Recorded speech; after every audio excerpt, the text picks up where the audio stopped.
Good morning, my name is Christine Macias, and on today's presentation, we're going to be talking about the preliminary data analysis and checking data quality. We're going to be discussing a progress report, and we're going to give you guys a timeline of where do we stand in the study.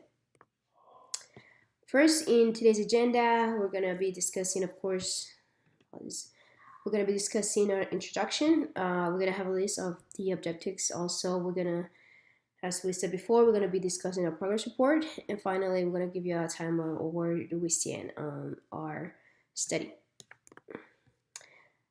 Introduction. So, for this progress report, we're going to be testing different hypotheses to generate a study to check for quality in the collected data. One of the first quality checks that we did was to evaluate the extent of the multicollinearity among the independent variables. And the second quality check we did in our data was to check if we had the need of a common method variance.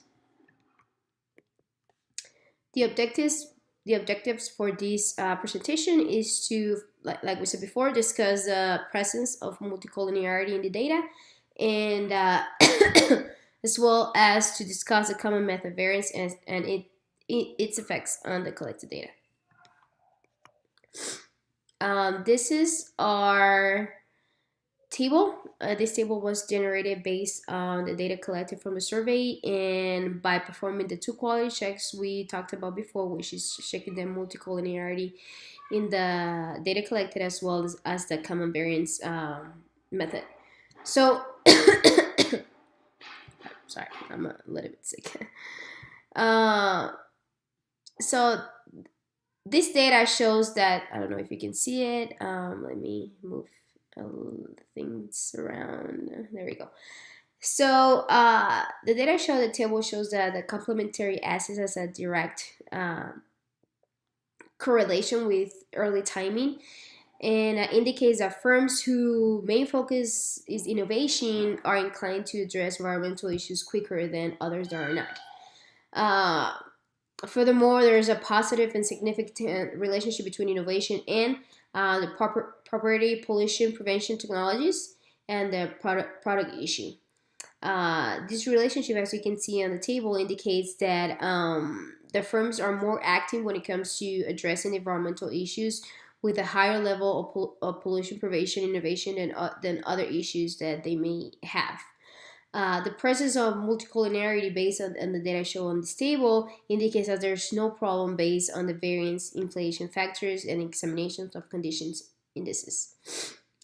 Finally, to avoid the common method variance or to have an estimation of the extension of this method, several procedures were applied to this data.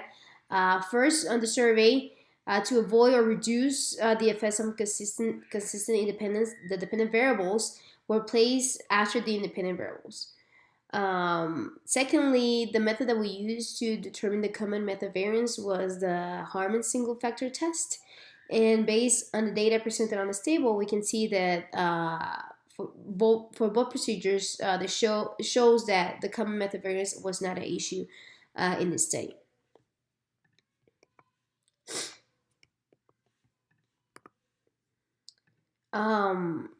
Next is our timeline.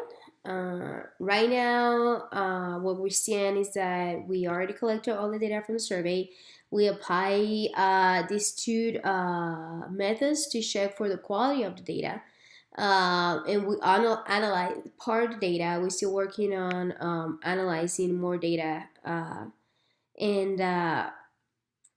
Once we analyze all the data, we'll be discussing the results, and we'll be formulating a conclusion for this study.